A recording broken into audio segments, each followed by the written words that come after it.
It's kind of a strange discussion because a lot of times we separate our personal lives and our business lives and even our kind of, maybe our spiritual and relationships. Like all those things seem to be these separate pillars in our life. And what I've been finding recently, and I'm not an old age sage kind of guy, but I am very, very fascinated with our own ability to, I guess, understand what's going on in our lives and understand what the people around us are doing and just be observant of all the different things that can and do happen in our own lives. And some of the observations that I've found, especially from just the entrepreneur side of things, and that's why this video is called Why I Think Everybody Needs to Be an Entrepreneur. Many of you look at your life and maybe you're struggling with something personally, and maybe you're depressed or sad or upset, or you go day to day. Sometimes you're highs, and you have highs and lows. And what's interesting is after talking with a lot of people at this conference and just in general talking to a lot of business owners and people who run their own businesses and versus those who are just starting in the process, I found that there's this interesting transformation that happens on a couple different levels when someone makes the choice to become an entrepreneur. And that's really what we're doing here, right? We're building the infrastructure out to start our own business. What I've found though is that our own ability to make changes happen in our life comes down to something that's way deeper than just making a choice. But what I've found is in our personal lives, like emotional distress and depression or just feeling out of control, a lot of times that's very difficult to wrap our heads around changing. And something I learned a while ago that's helped me a lot is that everyone has emotional pain. Just the fact that we're human. I actually read in a book once that kind of explained it like this: humans are really the only creatures on Earth that have in-depth language, and a side effect of language is that we can create metaphors. Which a metaphor is just this pen is like a tree or something. We can assign meaning to things, anything, any meaning. And our ability to do that has an interesting side effect that we can see something that generally makes people very happy and it can make us sad, or we can see things that make people sad and make us happy, which is kind of a weird side of the equation. Like if you see a very beautiful sunset, it can actually be very bittersweet because maybe it reminds you of someone that you've lost in the past. Maybe it reminds you of someone that you love that you're not with anymore. Our brain has the ability to assign meaning, any amount of meanings to any amount of things, and that generates emotional pain a lot of times for all of us. So you've probably been walking down the street before and someone looks super happy and you're like, man, I just don't understand. Like, why does that person seem so happy?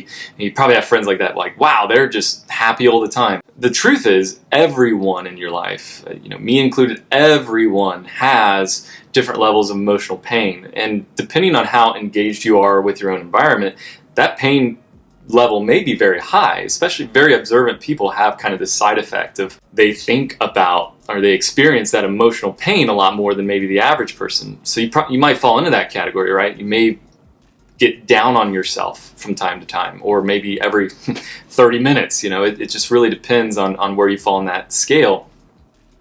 But what's interesting is, though we all have emotional pain, we don't all have to have emotional suffering.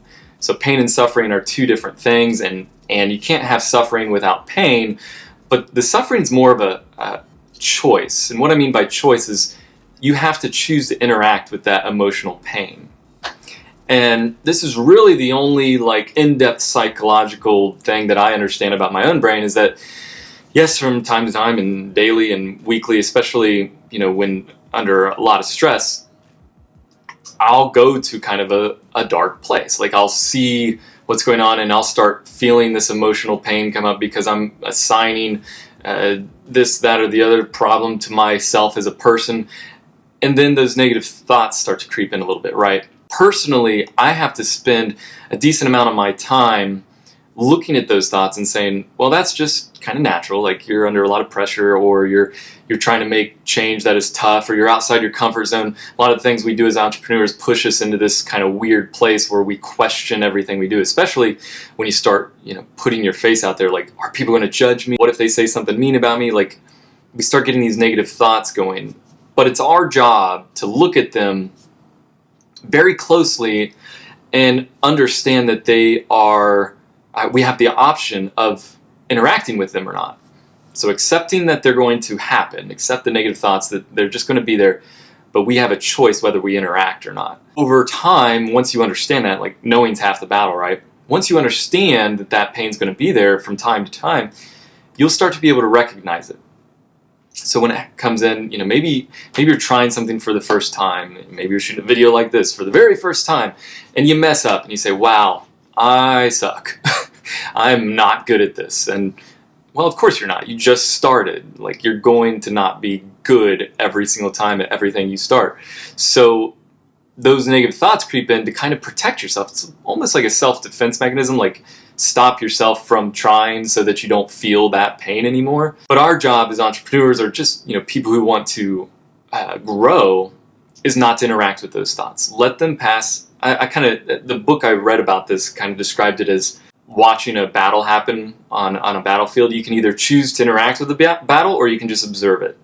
So observe the negative thought that comes in, watch it almost like a theater in your mind, like, wow, I'm feeling that way and it's bothering me, but I understand that it's just something that happens to everyone and I can get past it. That doesn't mean you need to ignore important struggles in your life. Like, if you need to fix something, if you're feeling guilt or something, like, there's a difference. Some things we need to take responsibility for and fix. Other things are just a natural reaction to change. Now, this video is a lot about mindset, but the bigger point here is a lot of us start in business because we're looking for an outlet. We're looking for a way to change our life. I've found personally, like, business is a great place to start with that. It's a wonderful place to go to experience change. And that's where a lot of people hear these stories, I was down in the dumps, I was negative 50 grand, whatever. And then I did this and my life instantly started getting better and I started making more money and all this. It wasn't about the money. It wasn't about the business. It was about the person took steps and experienced change and experienced the power of making substantial change in the way that they look at something. They started with business, but most of us, once we kind of get past that first initial hump into entrepreneurship, we get to experience, wow, I could change that.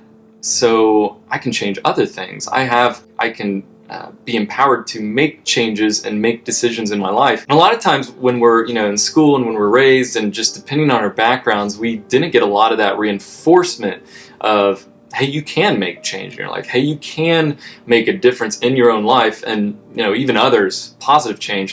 A lot of times we're put on a path and we're not given many choices. In school, a lot of times it's like, here's the curriculum and here's how it's done, and that's it. Go to college, do this, do that, and you'll be successful. But the problem is, success isn't about money or influence or all the things that we look at a lot of times as very important things. To me, success is just understanding that you have the ability to make changes in your life to better yourself and others. I think anybody would call or say that the most successful people they know have the most control over those who either bring positive or negative things in their life. Now, you might be in a situation where you're just getting started and you may seem overwhelmed, and that's a whole other topic of how to deal with the trials that come from pushing into this new world of taking responsibility for your life. But understanding that is in our brain, I think, is the first step any entrepreneur needs to learn before they can make a huge, another big step, which is the more kind of tactical strategy, hustle, if you want to call it that, of building a business. First step is understanding that internal dialogue, why we tend to throw ourselves into the fire instead of focusing on what needs to be done and what the problems at hand are. We focus too much on that pain and suffering.